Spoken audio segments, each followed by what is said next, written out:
$40,000 and 4 agonizing days evaporated, while Washington's brightest engineers failed to wake a multi-million-dollar war machine from the dead.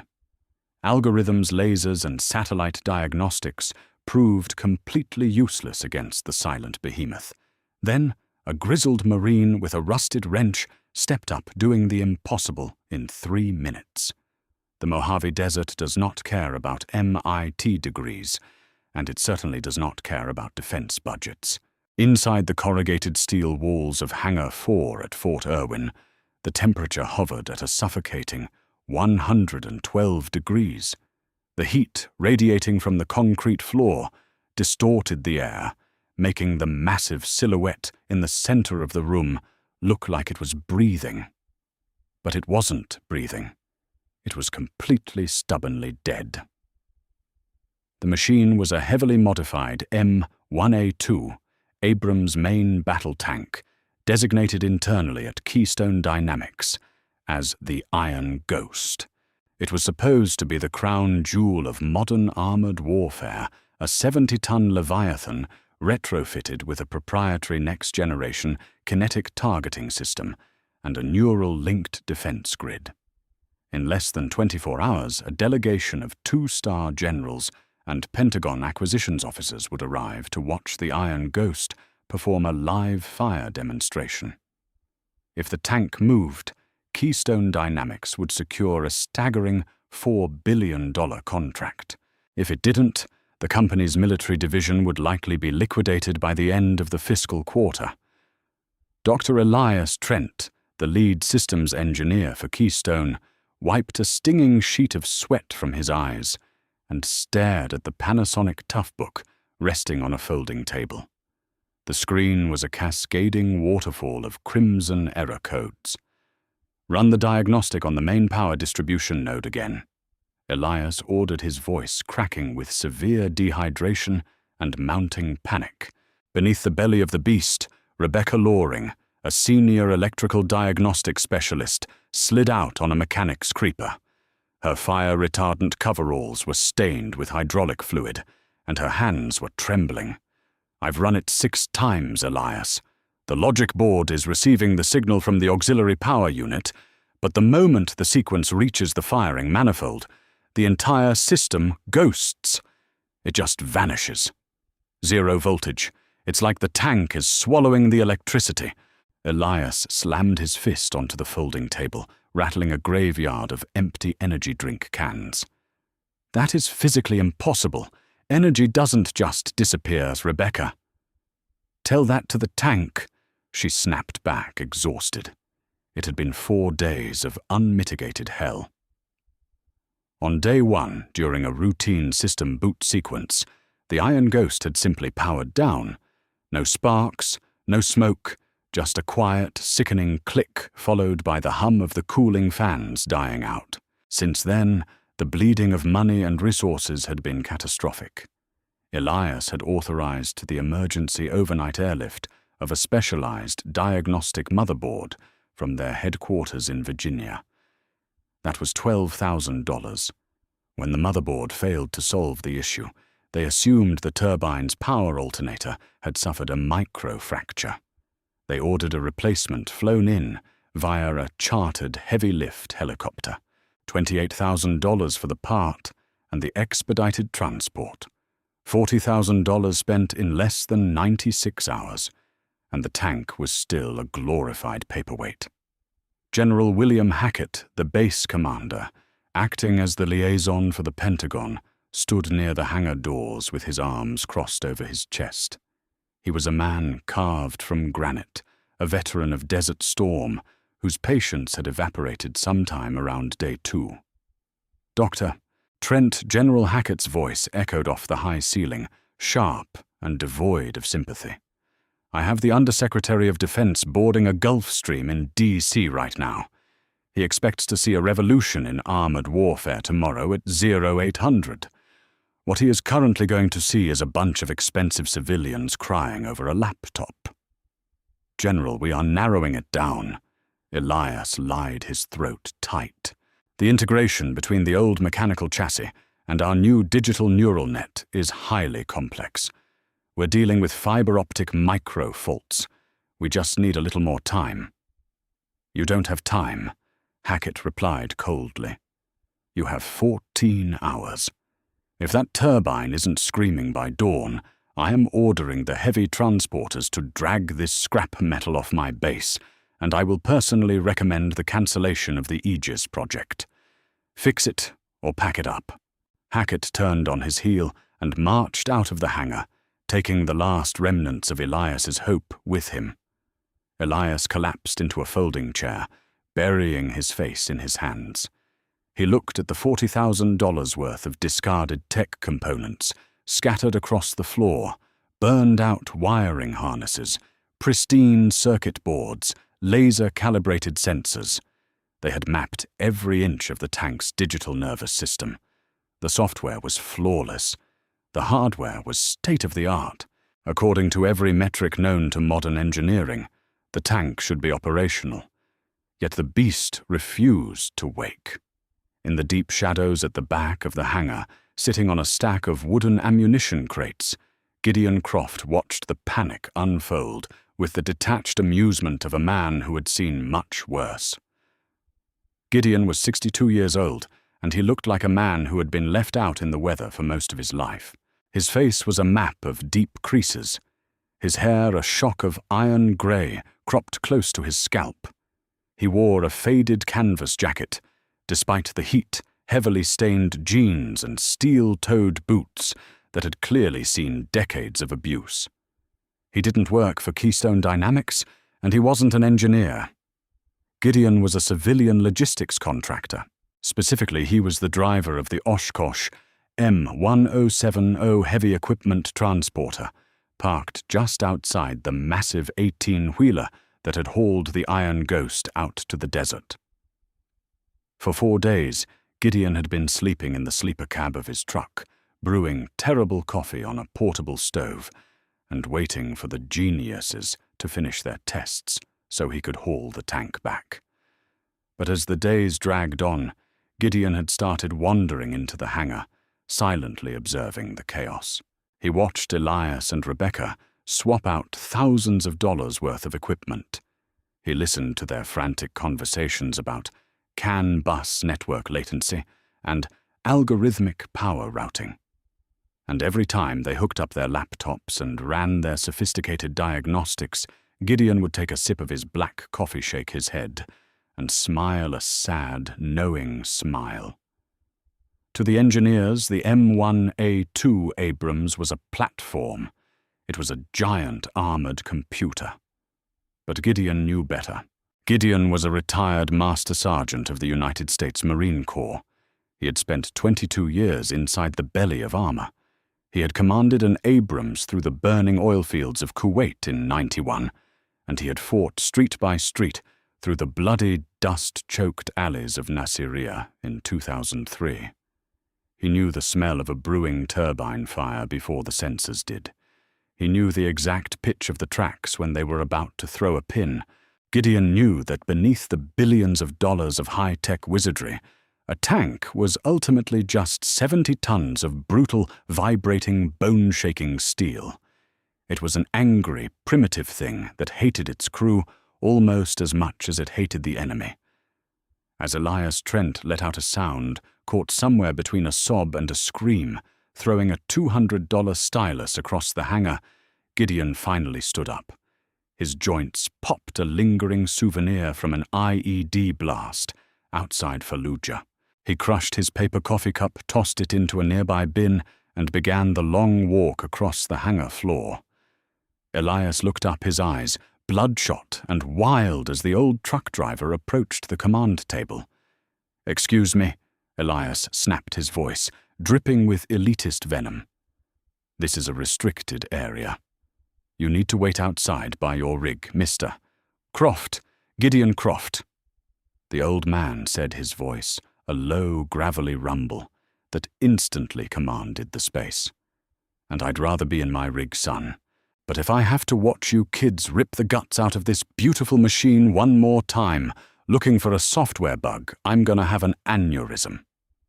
Rebecca wiped a streak of grease from her forehead. Look, we're under a lot of pressure right now. We don't have time to explain digital armor integration to a truck driver. Gideon didn't look at her.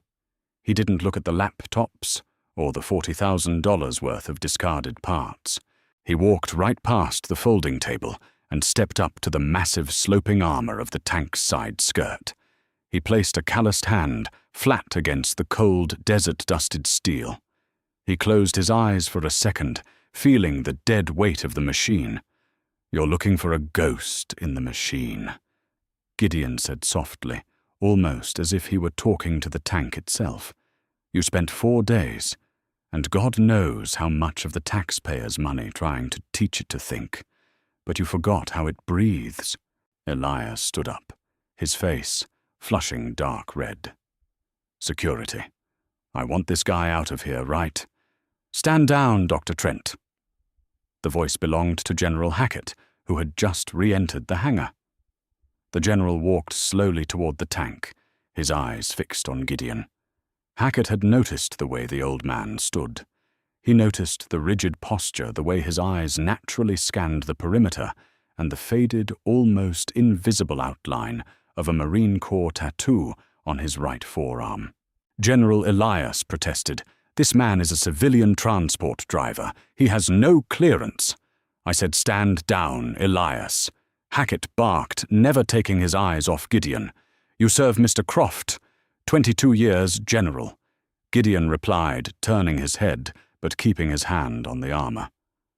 "1st Marine Tank Battalion, 1st Marine Division." General Hackett's demeanor shifted instantly. The annoyance vanished, replaced by a profound, silent respect. "Master Sergeant, you've got a lot of sand in your boots. Enough to build a beach, sir." Gideon nodded respectfully. Hackett gestured to the dead 70-ton behemoth. "These Pentagon contractors have spent 40 grand and 4 days telling me this tank is mathematically perfect. But it won't start. You've been watching them. What do you see?" Elias threw his hands up in the air. "General, with all due respect, this is a highly classified digital kinetic prototype. The system architecture alone takes a PhD to understand. A retired tanker isn't going to fix a neural net firewall issue with a wrench." Gideon finally turned away from the tank and looked dead into Elias's eyes. The intensity in the old Marine's gaze made the young engineer take a physical step backward. "Son," Gideon said quietly, "your laptops are telling you that power is leaving the auxiliary unit, but never making it to the fire control systems, right?" Elias blinked, caught off guard. "Yes. The digital handshake fails at the primary node. We've replaced the motherboard, the wiring harness, and the alternator. The power just vanishes." "It vanishes because your computers are blind to anything that doesn't have a microchip in it," Gideon said. He turned back to General Hackett. "General, this tank was retrofitted right, stripped down to the bare hull and rebuilt." "That's correct." Hackett nodded. "Keystone gutted a mothballed Abrams and installed the Aegis suite." Gideon let out a rough, dry chuckle. "Then I know exactly what's wrong. I saw this happen in a sandstorm outside Basra in 2003. Had a battalion command tank go completely dark right in the middle of a firefight. We thought the main processor was fried. Turns out it was just physics." "Physics," Rebecca echoed, stepping closer, her curiosity finally overriding her frustration. Gideon looked at the young woman. "When you mount heavy armor, the hull flexes. It's 70 tons of metal. It vibrates, it bends, it settles. Your engineers built this new, multi-million-dollar digital brain, but they bolted it straight into a hull that's been taking a beating for 20 years." Gideon turned back to the general. "Give me 3 minutes, General. If I can't wake your ghost in 3 minutes, I'll go sit in my truck and you can tow this scrap to the boneyard." Hackett looked at Elias, who was practically vibrating with indignation. Then the general looked at the old Marine. 3 minutes, Master Sergeant, Hackett said. What do you need? Diagnostic software, a laser alignment tool. Gideon reached into the deep pocket of his canvas jacket and pulled out a heavy battered brass ball-peen hammer and a standard 9/16-inch crescent wrench. The metal tools looked completely out of place in the high-tech sanitized environment of the Aegis project. Just these, Gideon said. Elias let out a loud, mocking laugh. You've got to be kidding me. You're going to fix a $4 billion aerospace-grade combat system with a hammer. Gideon didn't answer. He simply gripped the brass hammer, grabbed a heavy steel handle on the side of the tank, and hauled his 62-year-old frame up onto the slope of the armor. The sound of his heavy boots, clanking against the steel, echoed through the massive hangar. The experts stood at the bottom, holding their breath, waiting to see what the old ghost of Nasiriyah was about to do. Gideon Croft moved across the flat-baked expanse of the Abrams turret with the fluid, unconscious muscle memory of a man who had spent half his adult life walking on armored steel. He bypassed the sleek, newly installed fiber-optic sensor arrays, stepping cleanly over the delicate carbon fiber radar housings that Keystone Dynamics had spent millions developing. He didn't care about the laser rangefinders. He didn't spare a single glance for the kinetic targeting modules or the advanced thermal optics. Instead, the old Marine made his way deliberately toward the rear deck, right above the massive Honeywell AGT 1500 gas turbine engine. He knelt beside a heavy battered steel maintenance hatch.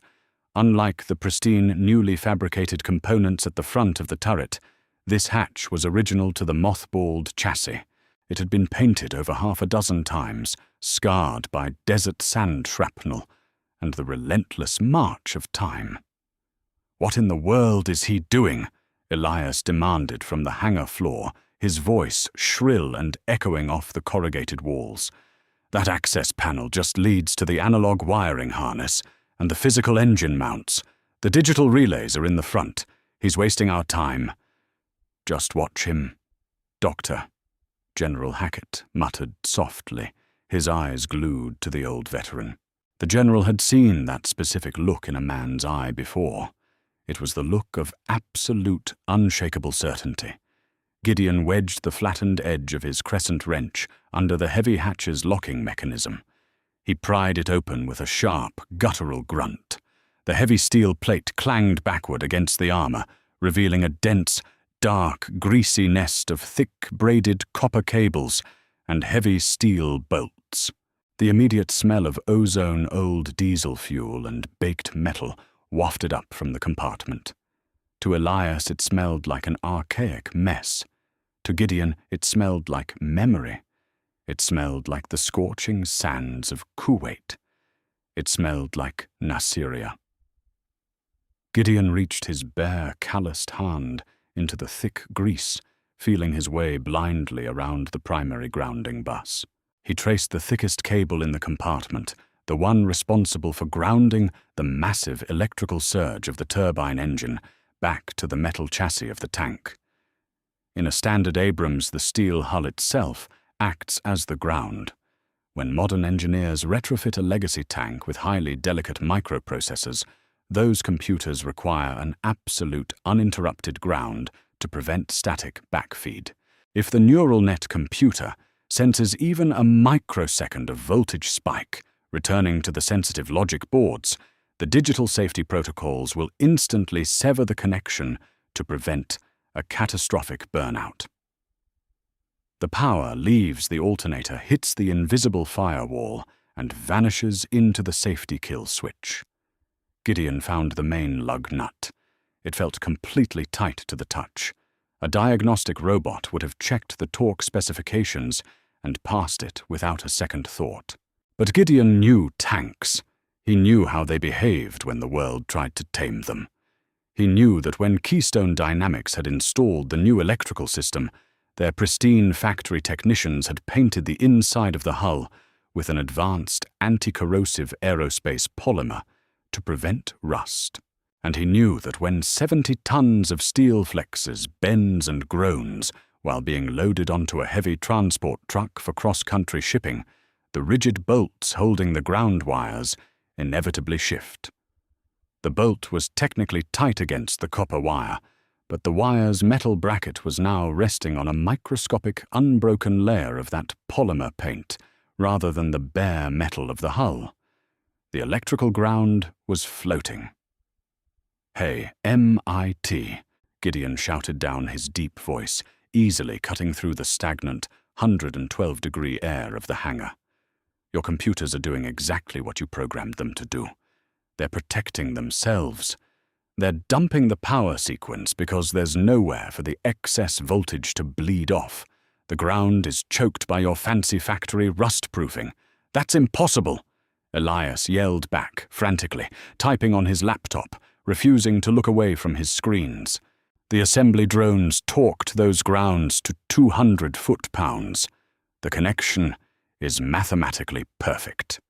"Math doesn't bleed, son," Gideon yelled back, his voice rough as sandpaper. He gripped the heavy brass ball-peen hammer. The material was crucial. A standard steel hammer could easily create a spark against the chassis, and in a confined compartment filled with atomized hydraulic fluid and diesel vapor, a single spark meant a catastrophic fireball. He positioned the heavy steel head of his crescent wrench directly over the mounting bracket of the ground wire, using it as a massive punch. 3 seconds, Gideon called out to the floor. He raised the heavy brass hammer high above his head. For a fraction of a second, the hanger faded away. He thought of his old gunner, Corporal Miller, coughing on thick black smoke in the desert. He thought of the desperate heavy strikes he had to make on a jammed starter motor that day to get them moving while incoming RPG fire pinged off their outer armor. The desperation of survival fueled his muscles. Clang! Gideon struck the wrench with terrifying, violent force. The heavy blow instantly shattered the microscopic layer of polymer paint beneath the bracket, driving the sharp metal teeth of the connector directly into the raw, bare, conductive steel of the hull. Clang! He hit it a second time, seating the bracket permanently into the chassis, creating a brutal, unshakable analog bond that no software could ever replicate. Clang! The third strike was just for good measure. Gideon slipped the hammer and wrench back into his faded canvas pockets. He leaned over the edge of the turret, looking down at the bewildered engineering team. Rebecca cycled the main auxiliary power and hit the manual ignition switch. "Do it now." Rebecca didn't look at Elias for permission. She slammed her palm onto the enter key of the ruggedized console. For 2 agonizing, breathless seconds, the hangar remained dead silent. Elias closed his eyes, preparing for another humiliating click. Then a low mechanical whine began to build from deep within the beast's belly. It was the raw, unmistakable sound of the heavy starter motor engaging. The whine quickly escalated into a deafening jet engine scream as the Honeywell gas turbine ignited. A massive plume of hot, shimmering exhaust blasted from the rear vents, blowing Elias's empty energy drink cans and loose schematics violently across the concrete floor.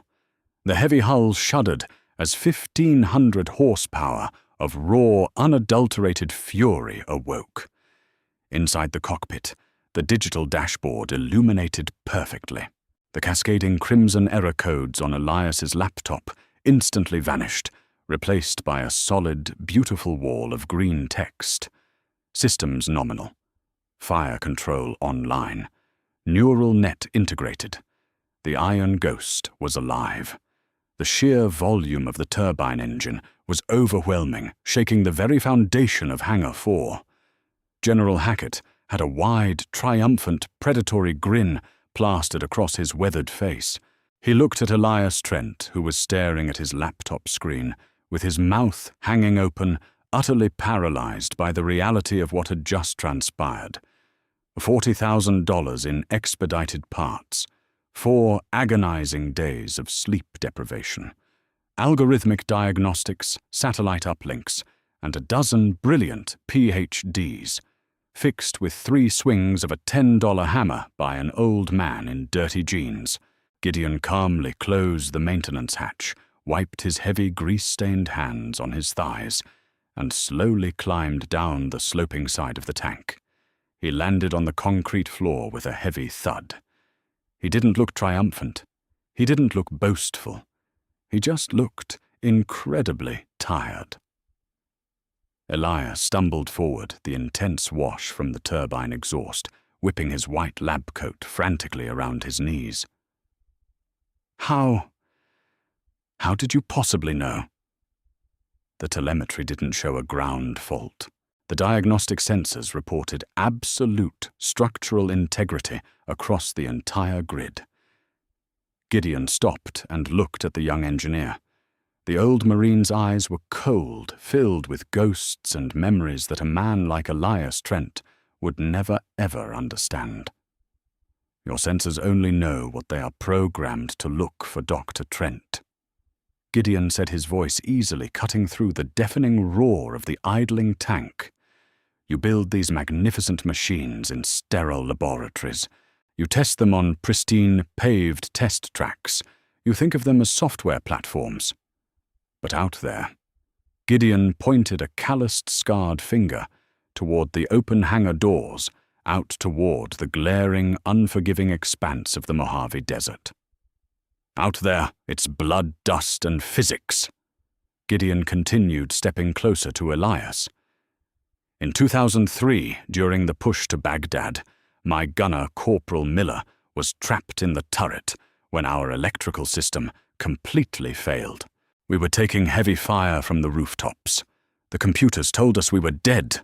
The digital display went black. If we had trusted the telemetry, we would have burned alive in that street. But armor isn't a computer, son. It's a cage. We grabbed wrenches. We bypassed the digital failsafes.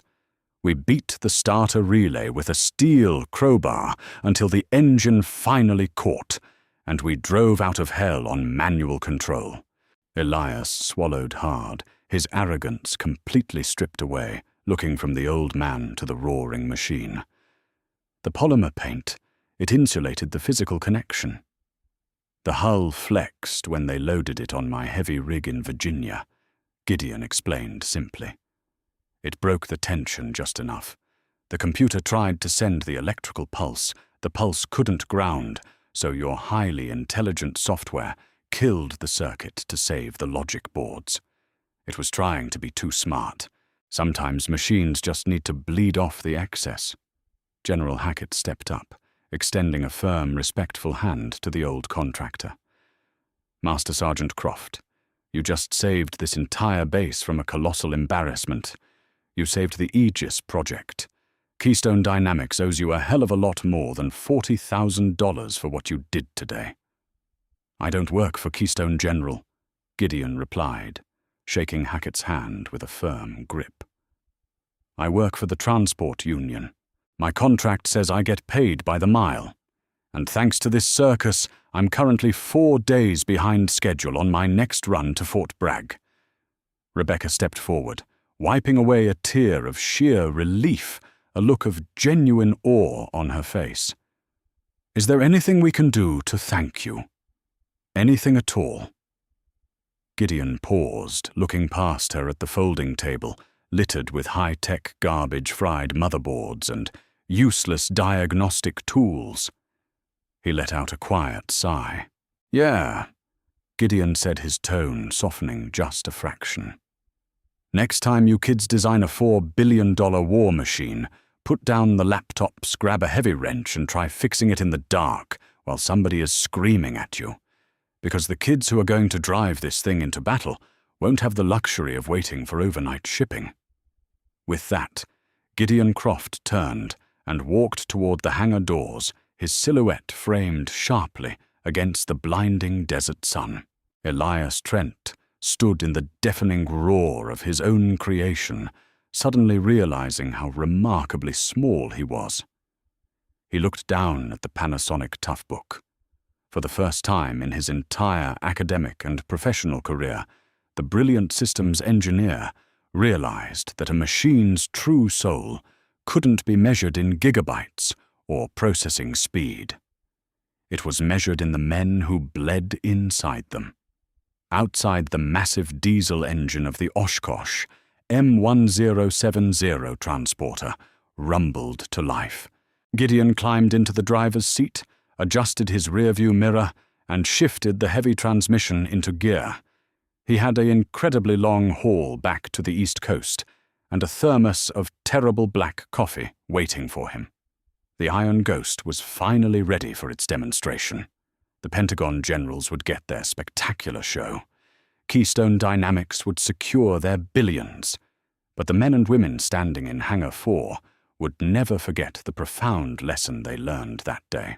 The future of modern warfare might be heavily digital, driven by algorithms and neural networks, but survival will always remain fiercely analog. Sometimes all it takes to wake a sleeping monster is an old man who remembers exactly where to hit it. This story proves that all the expensive technology in the world can never replace real hard-earned experience. Sometimes a $10 hammer and a veteran's intuition beat a $40,000 diagnostic system every single time. If you loved this incredible real-life tale of old-school grit outsmarting modern engineering, please hit that like button, share this video with your friends, and subscribe to the channel for more amazing stories.